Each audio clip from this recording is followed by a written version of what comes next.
Hello, എല്ലാവർക്കും നമ്മളുടെ പുതിയൊരു വീഡിയോയിലേക്ക് സ്വാഗതം. ഇന്ന് നമ്മളുടെ ഫ്രൈഡേ ഈവനിങ് ആണ്. ഫ്രൈഡേയും സാറ്റർഡേ ഈവനിങ്ങിലാണല്ലോ നമ്മളുടെ ആ ഒരു വീക്കെൻഡിലേക്ക് വരുമ്പോൾ ഞാൻ നെക്സ്റ്റ് വീക്കിലേക്കുള്ള പ്രിപ്പറേഷൻസ് ആണ്. അപ്പോൾ പ്രിപ്പറേഷൻസ് സ്റ്റാർട്ട് ചെയ്തിട്ടുണ്ടെങ്കിൽ കിച്ചൺ ഫുൾ അലങ്കോലമായിരിക്കാം. അപ്പോൾ അതിന് മുന്നേ ഞാൻ പിള്ളേരുടെ ഫുഡും കാര്യങ്ങളെല്ലാം കൊടുത്തിട്ട് തീർക്കുവാണ്. ശരിക്കും ഒരു 7:30-8 മണി ആയപ്പോഴേക്കും അവരുടെ ചോറ് കഴിക്കലും ചോറും അച്ചിങ്ങയും പപ്പടവും തൈരൊക്കെ ആയിരുന്നു ഇന്ന്. അതെല്ലാം കഴിഞ്ഞു. പക്ഷേ ഇതിപ്പോൾ ഒരു 9:30-9:15 അപ്പോൾ അവർക്ക് വിശക്കാതിരിക്കാൻ വേണ്ടിയിട്ട് ഞാൻ പിന്നെ ഒരു ബോൺലെസ് ചിക്കനും കൂടെ വറുത്ത് കൊടുക്കാമെന്ന് വിചാരിച്ചു. അപ്പോൾ അത് കഴിഞ്ഞു. അത് കഴിഞ്ഞിട്ട് എല്ലാം കഴിച്ച് അതെല്ലാം കഴിഞ്ഞ് പാത്രങ്ങളെല്ലാം കഴുകി വെച്ച് നമ്മളുടെ ഈ ആഴ്ചയിലേക്കുള്ള ചിക്കനാണ് കേട്ടോ അത്. അപ്പോൾ ചിക്കൻ്റെ ക്ലീനിങ് ആണ്. ചിക്കൻ്റെ ക്ലീനിങ്ങിൽ നല്ല രീതിയിൽ എനിക്ക് എല്ലാവരും അങ്ങനെ ആയിരിക്കുമല്ലോ അല്ലേ, എന്നാലും നല്ല രീതിയിൽ ക്ലീൻ ചെയ്ത് അത് കുറച്ച് ഉപ്പിട്ടിട്ട് ഞാനിങ്ങനെ മിക്സ് ചെയ്ത് ഒരു 10-20 മിനിറ്റ് വെക്കും. ആദ്യം നന്നായിട്ട് ക്ലീൻ ചെയ്യും, അതിൻ്റെ ആ വേസ്റ്റ് പാർട്ടിക്കിൾസൊക്കെ കളയും. അതിനുശേഷം ഉപ്പിട്ടിട്ട് ഒന്ന് മിക്സ് ചെയ്തിട്ട് 20 മിനിറ്റ് വെച്ചിട്ട് വീണ്ടും ആ ഉപ്പ് കളഞ്ഞിട്ട് പിന്നെയും കുറച്ച് അതിൻ്റെ വെള്ളം ഡ്രെയിൻ ചെയ്യാൻ വെച്ചിട്ടാണ് ഞാൻ ഓരോ ബോക്സിലേക്ക് മാറ്റുന്നത്.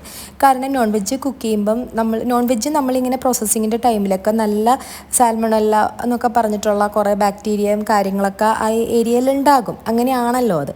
അപ്പം നമ്മൾ എത്ര വന്നാലും കൈ നന്നായിട്ട് സോപ്പിട്ട് കഴുകണം. അത് കഴിഞ്ഞിട്ട് എനിക്ക് എന്നിരുന്നാലും ഈ ഉപ്പൊക്കെ ഇട്ട് വെക്കുമ്പം ഉപ്പിട്ട് വെക്കുന്നത് വേറൊരു ഉദ്ദേശത്തോടെ അല്ല, ബാക്ടീരിയ പ്രിവെൻഷനൊന്നും വേണ്ടിയിട്ടൊന്നുമല്ല. ഞാൻ ഈ പറഞ്ഞതുപോലെ അതിൻ്റെ സ്മെല്ലും കാര്യങ്ങളും ഒന്നും പിന്നെ കാണില്ല, അധികം സ്മെല്ലൊന്നും കാണില്ല.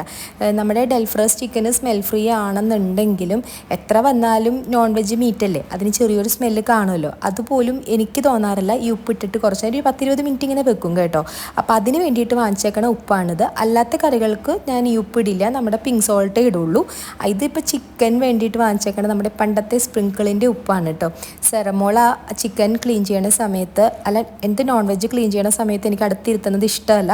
കാരണം അവൾ കൈതൊട്ട് നമ്മളുടെ പോലെ അത്ര അവയർനെസ് അവർക്ക് വന്നിട്ടില്ലല്ലോ. എന്നിരുന്നാൽ തന്നെയും ഞാൻ പഠിപ്പിച്ച് ഉടനെ തന്നെ കൈയൊക്കെ കഴുകും കേട്ടോ. തൊട്ടിട്ടുണ്ടെങ്കിൽ സോപ്പ് വെള്ളത്തിൽ കഴുകും.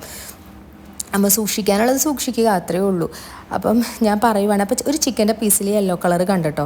അപ്പോൾ എന്നോട് ചോദിച്ചത് എന്താ അമ്മ ജോണ്ടിസ് ആണോ ചിക്കൻ എന്ന് ചോദിച്ചു. ഞാൻ പറഞ്ഞു ആ ചിക്കൻ ജോണ്ടിസ് ആണെങ്കിൽ എന്ത് ചെയ്യാനാണ്, നമ്മളിതൊക്കെ സഹിച്ചല്ലേ പറ്റൂ, നിങ്ങൾക്ക് ചിക്കൻ വേണമല്ലോ, ചിക്കൻ കഴിക്കേണ്ടെന്ന് വെച്ചിട്ടുണ്ടെങ്കിൽ ഇത്തരം കാര്യങ്ങളിൽ നിന്നൊക്കെ രക്ഷപ്പെടാമെന്ന് പറഞ്ഞപ്പം അയ്യോ ഞങ്ങൾ അങ്ങോട്ട് സഹിച്ചു എന്നാണ് പറഞ്ഞത്.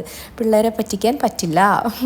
അങ്ങനെ ഞാൻ വന്നിട്ട് പിന്നെ ഏകദേശം ആ പാത്രങ്ങളൊക്കെ ഒന്ന് കഴുകി വെച്ചു. ജസ്റ്റ് ഒന്ന് കഴുകുന്നേ ഉള്ളൂ, എല്ലാം പുറത്ത് കൊണ്ടുവന്ന് വെക്കുവാണ്.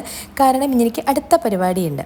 ഈ പരിപാടി എന്ന് പറഞ്ഞാൽ നമ്മുടെ സവാളയും അതേപോലെ തന്നെ ചുവന്നുള്ളിയും ഈ ഒരാഴ്ചത്തേക്കുള്ളത് സ്റ്റോക്ക് ചെയ്യുവാണ് കേട്ടോ.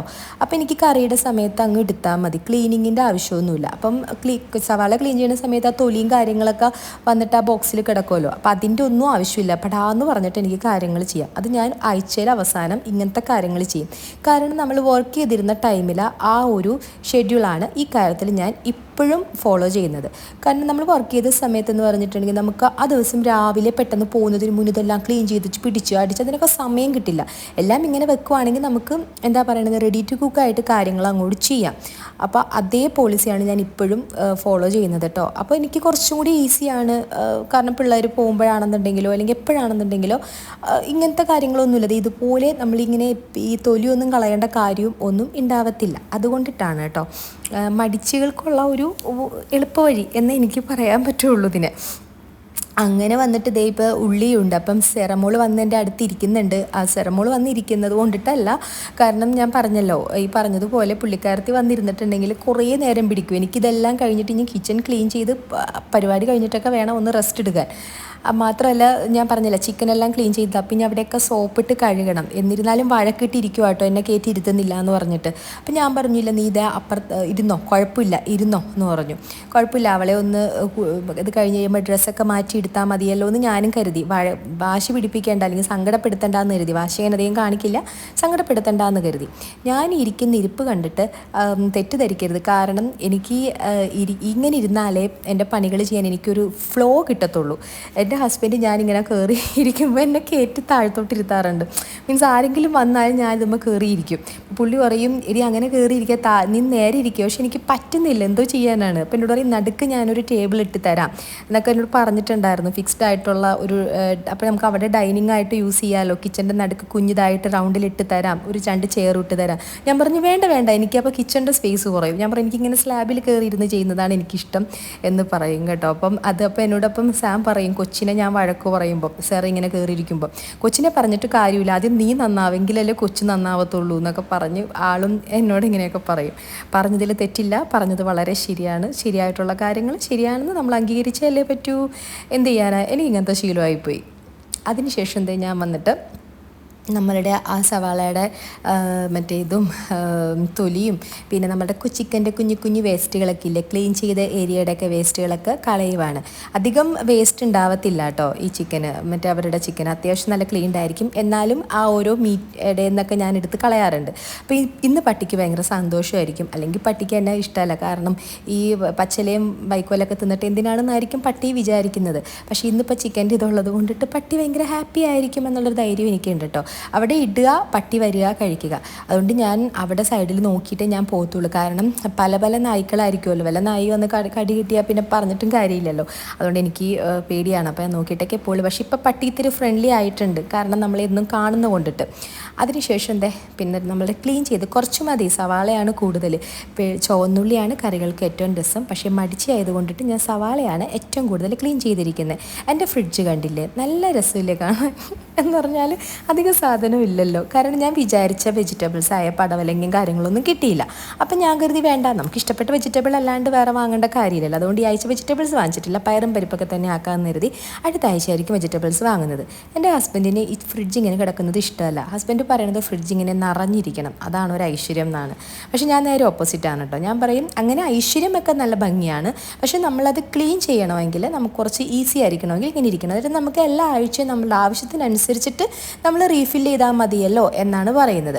പക്ഷെ ആൾ വരുമ്പോൾ ആളങ്ങനെ സമ്മതിക്കില്ല. ആൾ വാങ്ങിച്ച് ഇങ്ങനെ സ്റ്റോക്ക് ചെയ്യും, പിള്ളേർക്കുള്ളതും അങ്ങനെ ഇങ്ങനെയൊക്കെ. പക്ഷെ ഞാൻ പറഞ്ഞിരിക്കുന്നത് അങ്ങനെയല്ല, നമ്മളുടെ ആവശ്യത്തിന് സാധനം വാങ്ങുക എന്നുള്ളതാണ്. പുള്ളി സാധനം വേസ്റ്റാക്കാൻ സമ്മതിക്കില്ല. ഫ്രിഡ്ജ് ഇങ്ങനെ നിറഞ്ഞിരിക്കുന്നത് ഇഷ്ടം എന്ന് പറയും. പക്ഷേ എനിക്ക് ഫ്രിഡ്ജ് ഇങ്ങനെ ഒതുങ്ങിയിരുന്ന് കാണുമ്പം എനിക്ക് എല്ലാ സാധനങ്ങളും എടുക്കുകയും ചെയ്യാം. ഒരാഴ്ചയും ഒരു ഐറ്റംസും വേസ്റ്റ് ആവാണ്ട് എല്ലാം നമ്മളതിനെ മാക്സിമം യൂട്ടിലൈസ് ചെയ്യുകയും ചെയ്യും എന്നതാണ് എൻ്റെ ഒരു രീതി. അപ്പോൾ അതെന്തെങ്കിലും ആയിക്കോട്ടെ, നമുക്കൊരു ചിന്താഗതിയിൽ രണ്ടുപേരും വന്നിട്ട് നമുക്കൊരു ധാരണയിലെത്താം. പുള്ളി എന്തായാലും പെട്ടെന്ന് നിർത്തി വരുന്നുണ്ട്. അപ്പോൾ എന്താവുമെന്ന് എനിക്കറിയില്ല. എന്തായാലും നിങ്ങളെ ഞാൻ അറിയിക്കാം കേട്ടോ, അതിനുശേഷമുള്ള യുദ്ധങ്ങൾ എന്തൊക്കെയാണ്. ഇവിടെ ഞങ്ങൾ ഇങ്ങനത്തെ കാര്യങ്ങൾക്കൊക്കെയാണ് ഞങ്ങൾ തല്ലുപിടിക്കുന്നത്. കാരണം എല്ലാവരും ചെറിയ കാര്യങ്ങളാക്കുന്ന കാര്യങ്ങളിലാണ് ഞങ്ങൾ ഭയങ്കര വലിയ കാര്യമായിട്ട് ഞങ്ങൾ ഇടിപിടിക്കാറുള്ളത്. ഇടിപിടിച്ച് ലാസ്റ്റ് വന്നിട്ട് പുള്ളി പറയുന്നതാണ് ലാസ്റ്റ് ഇവിടെ അംഗീകരിക്കത്തുള്ളൂ. അല്ലാതെ നമുക്കിപ്പം വേറെ പുള്ളി പറയുന്നത് കറക്റ്റ് ആയിരിക്കണം ആയിരിക്കും മിക്കവാറും കാര്യങ്ങളിൽ. കാരണം പിള്ളേരും പുള്ളിയുടെ സൈഡ് തന്നെയാണ്. പുള്ളി പറയുന്നതനുസരിച്ച് അവർക്ക് ഫ്രിഡ്ജിൽ തിങ്ങി നിറഞ്ഞിരിക്കുന്നതാണ് ഇഷ്ടം. കാരണം അപ്പോൾ അവർക്ക് ഇടയ്ക്കിടയ്ക്ക് ഒന്ന് തുറന്നെടുത്ത് കഴിക്കാമല്ലോ. ഞാൻ പറയുന്നത് അങ്ങനെ, അതുകൊണ്ട് ആ കാര്യത്തിൽ ഇത്ര വില പോവില്ല. എന്നിരുന്നാലും ഞാൻ ലാസ്റ്റ് ക്ലീൻ ചെയ്ത് കഴിഞ്ഞ് ഓരോന്ന് എടുത്ത് കളയുമ്പോൾ ഞാൻ പറയും നിങ്ങൾ കാരണമല്ലേ അങ്ങനെയല്ലേ ഇങ്ങനെയല്ലേ എന്ന് പറയുമ്പോൾ ആരും ഒന്നും മിണ്ടത്തില്ല. അപ്പോൾ ഫ്രീസർ വലിയ ക്ലീൻ മോശമൊന്നുമല്ല. എന്നാലും ഞാൻ പറഞ്ഞില്ലേ സാറ്റർഡേ ഫ്രൈഡേ നമ്മളുടെ ക്ലീനിങ് അതങ്ങനെ നടക്കട്ടെ. അല്ലെങ്കിൽ പിന്നെ അത് ഓരോ ആഴ്ച കഴിയുന്തോറും നമ്മളത് ശ്രദ്ധിക്കാണ്ടിടല്ലോ. അങ്ങനെയാണ്. അപ്പം ഞാൻ ചിക്കനാണെന്നുണ്ടെങ്കിലും ഓരോ ബോക്സ് ആക്കിയിട്ട് എടുത്ത് വെക്കും. അന്ന് ഞാനൊരു ഷോർട്സ് കാണിച്ചിട്ടുണ്ടായിരുന്നു ചിക്കൻ ഇങ്ങനെ എടുത്തെടുത്ത് വെക്കുന്നത്. അത് നമ്മളപ്പം വേറൊന്നല്ല, ഞാനിപ്പം മൺഡേ ചിക്കൻ എടുക്കുകയാണ്. സപ്പോസ് ഇപ്പം മൺഡേ എടുക്കുകയെന്ന് കരുതിക്കോ, പിന്നെ ട്യൂസ്ഡേ വെനസ്ഡേ ചിക്കൻ എടുക്കില്ല. പിന്നെ ചിക്കൻ എടുക്കുന്നത് ചിലപ്പം വല്ല തേഴ്സ്ഡേ ആയിരിക്കും. അപ്പം നമുക്കൊരു ഐഡിയ കിട്ടും എത്ര ദിവസത്തേക്ക് നിൽക്കുന്നുണ്ട് എന്നുള്ളൊരു ഐഡിയ കിട്ടും. 10 മണിയായിട്ടോ രാത്രി. അല്ലാതെ നമ്മളിങ്ങനെ ഒരു കണക്കും അന്തവും കുന്തവും ഇല്ലാണ്ട് കഴിച്ച് തീർക്കുകയാണെന്നുണ്ടെങ്കിൽ എന്ത് കാര്യം കഴിക്കുന്ന മാത്രമല്ല നമുക്കൊരു ഐഡിയ കിട്ടില്ല. കാരണം നമുക്ക് നാളെയും അവസ്ഥ മോശം ആണെങ്കിൽ നമുക്ക് ജീവിക്കണ്ടേ. അല്ലാതെ നമ്മൾ അയ്യോ നടക്കില്ല, നമുക്ക് അഡ്ജസ്റ്റ് ചെയ്യാൻ പറ്റില്ല എന്നുള്ളൊരു ഇതിലോട്ട് വരരുതല്ലോ. അപ്പോൾ അതുകൊണ്ടിട്ടാണ് ഇപ്പം തന്നെ എല്ലാ കാര്യങ്ങളും ആ ഒരു എന്താ പറയുക, എല്ലാത്തിനും ഒരു കണക്കും കാര്യങ്ങളും ഉണ്ടാവണം എന്നത് എൻ്റെ ഒരു പോളിസിയാണ്. എനിക്ക് അങ്ങനെ ഒരു ധാരണയുണ്ട്. എന്നെ പിശുക്കി എന്നാണ് ഇവരൊക്കെ ഇവിടെ വിളിക്കുന്നത്. പക്ഷെ അങ്ങനെയല്ല, നമുക്ക് എല്ലാത്തിനും ഒരു കണക്ക് വേണം. അല്ലാണ്ട് ഒരു ഇതില്ലാണ്ട് ലൈഫിൽ ജീവിക്കരുതല്ലോ. അത്രയേ ഉള്ളൂ. പിന്നെ വന്നിട്ട് അതെല്ലാം ഞാനപ്പോൾ ചിക്കനൊക്കെ ഏകദേശം ഡ്രെയിൻ ആയി കഴിഞ്ഞതിന് ശേഷം ഓരോന്നോരോന്ന് എടുത്ത് വെക്കുന്നു. അപ്പം ഞാൻ ചിക്കൻ്റെ ബ്രസ്റ്റ് വാങ്ങിച്ചിട്ടുണ്ട്. ചിക്കൻ ബ്രസ്റ്റ് അങ്ങനെ വാങ്ങാറില്ല കേട്ടോ, കാരണം കൂടുതലാണ്. 1 കിലോന് 400 രൂപയാണ്. പക്ഷേ ഞാൻ 1/2 കിലോ വാങ്ങിച്ചു, കാരണം ഇവർക്ക് ഫ്രൈഡ് റൈസ് ഉണ്ടാക്കുമ്പം ഇവർക്ക് ഇതാണ് ഇഷ്ടം. ചിക്കൻ ബ്രസ്റ്റോ അല്ലെങ്കിൽ നൂഡിൽസൊക്കെ ഉണ്ടാക്കുമ്പോഴും ഈ ഒരു രീതിയാണ് ഇവർക്ക് ഇഷ്ടം. അപ്പം ഞാനിത് കുറച്ച് വാങ്ങിച്ചിട്ടുണ്ട്, ചിക്കൻ ബ്രസ്റ്റായിട്ട് വാങ്ങിച്ചിട്ടുണ്ട്. പിന്നെ നമ്മളുടെ നോർമൽ ചിക്കൻ എന്ന് പറഞ്ഞിട്ടുണ്ടെങ്കിലും ഇതേപോലെ തന്നെ അവർക്ക് കറിയോ അല്ലെങ്കിൽ ഫ്രൈ ചെയ്യൽ കുറച്ച് കുറവാണ്. കറി ആയിരിക്കും, ഞാൻ പറഞ്ഞില്ലേ, ഞാൻ ചിക്കൻ ലെഗൊക്കെ ഫ്രൈ ചെയ്തിട്ടുണ്ടെങ്കിൽ കറുത്ത് കരിക്കട്ടയായി പോവും. അതുകൊണ്ട് ഞാൻ മിക്കവാറും കറിയാണ് കൊടുക്കാറുള്ളത്. എയർ ഫ്രയർ ഉണ്ടായിരുന്നു, എയർ ഫ്രയർ സംഭവം ഞാൻ വാങ്ങിച്ചതായിരുന്നു, അത് ചീത്തയായി പോയിട്ടുണ്ട്. അത് ഇനിയിപ്പോൾ അത് പുള്ളി വരുമ്പോൾ അതിന് വാറണ്ടി ഉണ്ട്. അപ്പോൾ അത് വന്നിട്ട് അത് ഒന്ന് റീപ്ലേസ് ചെയ്യണ പരിപാടി എന്തെങ്കിലുമൊക്കെ ചെയ്യണം. എയർ ഫ്രയർ അത്ര നല്ലതല്ല സത്യത്തിൽ എയർ ഫ്രയർ. അപ്പം നോക്കാം, നമുക്ക് എന്താ ചെയ്യേണ്ടതെന്ന് നമുക്ക് നോക്കാം. അപ്പോൾ അതിനുശേഷം ഞാൻ ചിക്കൻ ഓരോന്നായിട്ട് എടുത്തെടുത്ത് വെക്കുവാണ് ഇതിലേക്ക്. പിന്നെ ഞാനിപ്പം അവിടെ ഞങ്ങളുടെ ബാക്ക് സൈഡിൽ ഭയങ്കര വീടിൻ്റെ പണിയൊക്കെ നടക്കുന്നുണ്ട്. അതുകൊണ്ട് ഈ വോയിസ് ഓവർ ചെയ്യുന്ന സമയത്തും ഡിസ്റ്റർബൻസ് ഉണ്ട്. നിങ്ങൾ കേൾക്കുന്നുണ്ടോ എന്ന് അറിഞ്ഞുകൂടാ. ഈ കമ്പിയും കാര്യങ്ങളൊക്കെ എടുത്തിടുന്നുണ്ട്. ഭയങ്കര ഒച്ചയും ബഹളമായിരിക്കും. എനിക്ക് തോന്നുന്നു ഓൺ വോയിസിലൊന്നും വീഡിയോ ഈ അടുത്ത കാലത്തൊന്നും ചെയ്യാൻ പറ്റില്ല. നിറച്ചും വില്ലകൾ ഒക്കെ പണിത് കൂട്ടുന്നുണ്ട്. അപ്പോൾ അതുകൊണ്ടിട്ട് നമുക്ക് ഓൺ വോയിസ് വീഡിയോസൊക്കെ ഇട്ടിട്ടുണ്ടെന്നുണ്ടെങ്കിൽ നിങ്ങൾക്ക് ഭ്രാന്ത് പിടിച്ചു ഓടും. അതുപോലത്തെ ഡിസ്റ്റർബൻസ് ആയിരിക്കും വരാൻ പോകുന്നത് കേട്ടോ. ഇനിയിപ്പം അടുത്ത പരിപാടി എന്ന് പറഞ്ഞിട്ടുണ്ടെങ്കിൽ ഇതെല്ലാം കഴുകി ഇതെല്ലാം സുന്ദരി കുട്ടിയായിട്ട് കിച്ചൺ ഇടുക എന്നുള്ളതാണ്. നല്ല സോപ്പിട്ട് തന്നെ കഴുകണം, കാരണം നല്ല രീതിയിൽ നമ്മൾ ഇന്ന് യൂസ് ചെയ്തു ഈ ഏരിയ എല്ലാം.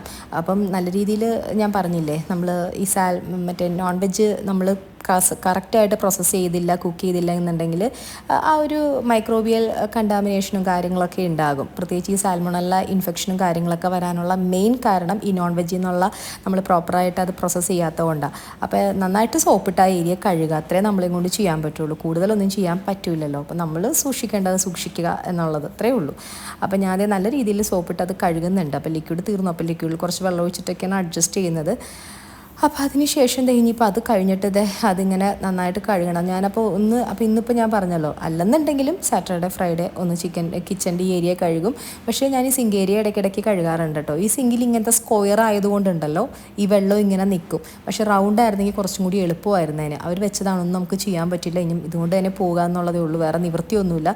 സ്ക്വയർ ആക്കാനൊന്നും പറ്റില്ല. പക്ഷേ നമുക്ക് ചെയ്യുന്നവർക്ക് ഇത്തിരി പണിയാണ്. അപ്പോൾ വെള്ളം ഇങ്ങനെ ആ കോർണറിൽ ഇങ്ങനെ നിൽക്കും.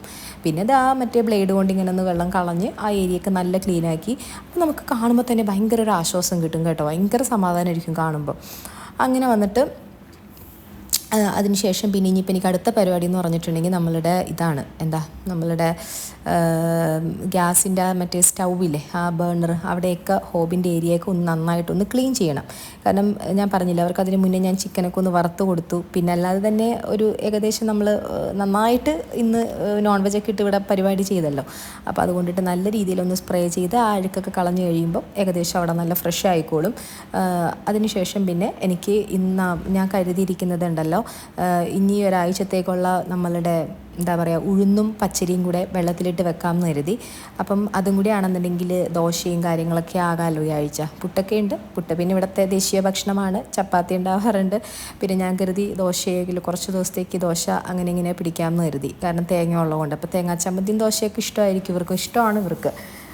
ഇഡ്ഡലിയൊക്കെ ഇഷ്ടമാണ്. സെറയ്ക്ക് അത്ര ചമ്മന്തി വലിയ കാര്യമല്ല, ഇവയ്ക്ക് ഇഷ്ടമാണ് അതൊക്കെ.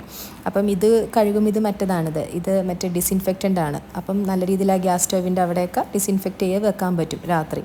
അത് ഞാൻ എല്ലാ ദിവസവും ചെയ്യാറുണ്ട്, ആ സ്പ്രേ ഇട്ട് ചെയ്യാറുണ്ട്. അപ്പോൾ അതിനുശേഷം നമ്മളുടെ ആവശ്യത്തിന് കൂടുതൽ പച്ചരി ഇടുന്നുണ്ട്, ആവശ്യത്തിന് ഉഴുന്നിടുന്നുണ്ട്. ഞാൻ ഉഴുന്നിത്തിരി കൂടുതലിടും, കുട്ടികളുള്ളതല്ലേ, ഉഴുന്ന് നല്ലതാണല്ലോ അവർക്ക്.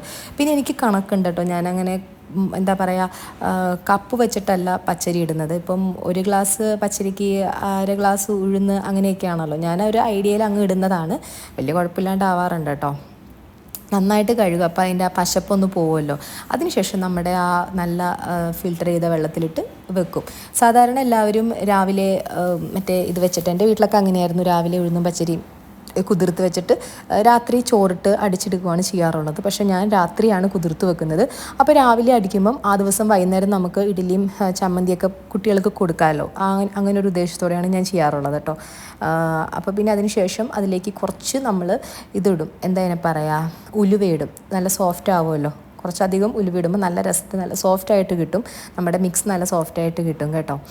ആദ്യമൊക്കെ ഞാൻ ഒറ്റയ്ക്ക് താമസിച്ച സമയത്തുണ്ടല്ലോ ഞാൻ ഇതായിരുന്നു വാങ്ങിച്ചിരുന്നത്, നമ്മുടെ റെഡിമെയ്ഡ് ആയിട്ടുള്ള ബാറ്ററി ആയിരുന്നു വാങ്ങിച്ചിരുന്നത് കേട്ടോ. സത്യം പറയാൻ നല്ല വ്യത്യാസമുണ്ട് കേട്ടോ. അത് ഇപ്പോൾ പക്ഷേ ഒത്തിരി നല്ലതൊക്കെ ഇറങ്ങുന്നുണ്ട് കേട്ടോ. ഇപ്പോഴത്തെ വലിയ കുഴപ്പമൊന്നുമില്ല, ഇപ്പോൾ ഒത്തിരി നല്ല ബാറ്ററൊക്കെ ഇറങ്ങുന്നുണ്ട്. അന്നത്തൊക്കെ ഞാൻ വാങ്ങിച്ചിരുന്ന പിന്നെ എനിക്ക് ഉണ്ടാക്കാൻ അറിയാത്തതുകൊണ്ടിട്ടാണോ എന്താണെന്നറിയില്ല. ആകെ കൂടെ എന്തായാലും നമ്മൾ ഉണ്ടാക്കുന്ന ആ ഒരു കൺസിസ്റ്റൻസിയുടെ പോലെ ആയിരുന്നില്ല ഇങ്ങനെ കടകളിൽ നിന്ന് വാങ്ങുമ്പം എനിക്ക് കിട്ടിയിരുന്നതെന്ന് എനിക്ക് തോന്നാറുണ്ടായിരുന്നു കേട്ടോ. അങ്ങനെ കുറച്ച് ഉലുവയൊക്കെ ഇട്ട് വെച്ചു. അപ്പോൾ ഇവ ചോദിക്കുവാണ് എന്തിട്ടാണ് അമ്മ അതെന്നൊക്കെ ചോദിക്കുവാണ് കേട്ടോ. അപ്പം അവളെ കാണിച്ചു, അവളാണ് വീഡിയോ എടുക്കുന്നത് കേട്ടോ. പാവം ഇനി പഠിക്കാനിരിക്കുമെന്ന് പറഞ്ഞു രാത്രി, ദൈവത്തിനറിയാം. അങ്ങനെ അതിന് ശേഷം ഇതെല്ലാം ഞാൻ പഴയ സ്ഥലത്തേക്ക് എടുത്ത് വെച്ചു. എങ്കിൽ മാത്രമാണല്ലോ നമുക്കൊരു സമാധാനം ആവുള്ളൂ. അങ്ങനെ ഒരു പ്രശ്നം എനിക്കുണ്ട്, ഞാൻ പറഞ്ഞിട്ടില്ല. എനിക്ക് വീട്ടിലല്പം പൊടിയുണ്ടെങ്കിലും കുഴപ്പമില്ല, ഈ സാധനങ്ങൾ വെക്കേണ്ടടുത്ത് ഇരുന്നില്ലെങ്കിലുണ്ടല്ലോ എനിക്ക് ഭ്രാന്ത് പിടിക്കും. അങ്ങനെ അതിനുശേഷം ഇനിയിപ്പോൾ അടുത്ത പരിപാടി എന്ന് പറഞ്ഞിട്ടുണ്ടെങ്കിൽ എന്തായിരുന്നു എൻ്റെ അടുത്ത പരിപാടി എനിക്കൊന്ന് ഫ്രഷ് ആവണം. ഞാൻ അതേ ഫ്രഷ് ആയിട്ട് വന്നു, കാരണം ഇത്ര നോൺ വെജും ക്ലീനിങ്ങും എല്ലാം കഴിഞ്ഞപ്പോൾ എൻ്റെ ഒരു അലങ്കോലം ആയിട്ടോ. അപ്പോൾ ഫ്രഷ് ആയിട്ട് വന്നിട്ട് ഞാൻ വേറൊന്നും ചെയ്യത്തില്ല, കിച്ചണെല്ലാം നല്ല ക്ലീൻ ചെയ്തു, കിച്ചണിൽ ഒരു അഴുക്കും ഒന്നുമില്ല. ഇനിയും ഒരു സമ്പ്രാണി കത്തിച്ചിട്ട് ആ സമ്പ്രാണി വന്നിട്ട് നമ്മളുടെ ബുദ്ധ ഇരിപ്പില്ലേ നമ്മുടെ ഫ്രിഡ്ജിൻ്റെ മുകളിൽ, ആ ബുദ്ധയുടെ അവിടെ വെച്ചിട്ട് ഒന്ന് ബുദ്ധയുടെ ആ രൂപത്തിൻ്റെ അവിടെ ഒന്ന് കത്തിച്ചു വെക്കും. അപ്പോൾ ഉണ്ടല്ലോ നല്ലൊരു എന്താ പറയണത്, പുകയും കാര്യങ്ങളും നല്ലൊരു സ്മെല്ലും, നമുക്കും ഒരു ആശ്വാസമായിരിക്കും, ബുദ്ധയ്ക്കും ഒരു ആശ്വാസമായിരിക്കും. അപ്പം അതാണ് അവസാനം ചെയ്യാറുള്ളത്. അത് ഞാൻ ഈ സാറ്റർഡേ ഫ്രൈഡേ ഒക്കെ ഞാൻ ചെയ്യാറുള്ളൂ കേട്ടോ. ഇങ്ങനെ അമിതമായിട്ട് ഇങ്ങനെ കിച്ചണൊക്കെ യൂസ് ചെയ്തിട്ട് ഇങ്ങനെ നമ്മൾ ക്ലീനൊക്കെ ചെയ്ത് കഴിഞ്ഞിട്ടൊക്കെ എല്ലാ ദിവസവും ഞാൻ ചെയ്യാറൊന്നുമില്ല. പിന്നെ നമ്മളുടെ രൂപത്തിൻ്റെ അവിടെയുള്ള പ്രെയറും കാര്യങ്ങളും ഈ പറഞ്ഞതുപോലെ നേരത്തെ കഴിഞ്ഞതായിരുന്നു. ഇനിയിപ്പോൾ ഞാൻ എൻ്റെ കുറച്ച് നേരം എൻ്റെ റിലാക്സ് ചെയ്യാമെന്നുള്ള ടൈമാണ്. അതാണ് ഞാൻ ഇങ്ങനെ പോയിട്ട് കുറച്ച് നേരം TV ഇരുന്ന് കണ്ടുകൊണ്ടിരിക്കുവാണ് കേട്ടോ. ഇനിയിപ്പം ഞാനതൊരു കുറേ നേരം കാണും. ഇന്നിപ്പം സാറ്റർഡേ അല്ല, ഇന്ന് ഫ്രൈഡേ ആയിരുന്നു. ഞാൻ വോയിസ് ഓവർ ചെയ്യുന്നതാണ് സാറ്റർഡേ. അതിന് കുറച്ച് നേരം ഇരുന്ന് TV കണ്ട് എനിക്കിഷ്ടപ്പെട്ട ഏതെങ്കിലും വ്ലോഗോ അല്ലെങ്കിൽ ഏതെങ്കിലും ഒരു സിനിമയോ ഒക്കെ കാണും. അപ്പം കണ്ടോ, ഇത്രയൊക്കെ ഉള്ളൂ ഇന്നത്തെ എൻ്റെ വിശേഷങ്ങൾ. സരക്കുട്ടി ഏകദേശം കിടക്കാൻ പോയി, ഉറങ്ങി കാണത്തില്ല, അവിടെ ഉണ്ടാവും പുള്ളിക്കാരത്തി. അപ്പോൾ ഏകദേശം എൻ്റെ എല്ലാ പരിപാടികളും കഴിഞ്ഞു. നാളെ വരും, നാളെ രാവിലെ എണീക്കുമ്പം ഈ അരി ഒന്ന് നമ്മുടെ ബാറ്ററി ആക്കി വെക്കണം. ഇത്രയൊക്കെ ഉള്ളൂ. അപ്പം നല്ലൊരു ദിവസം എല്ലാവർക്കും ആശംസിക്കട്ടെ. Bye, see you, have a great day, bye. അപ്പോൾ എല്ലാവരും വീഡിയോ കാണണം കേട്ടോ, സബ്സ്ക്രൈബ് ചെയ്യണേ. ടാറ്റാ.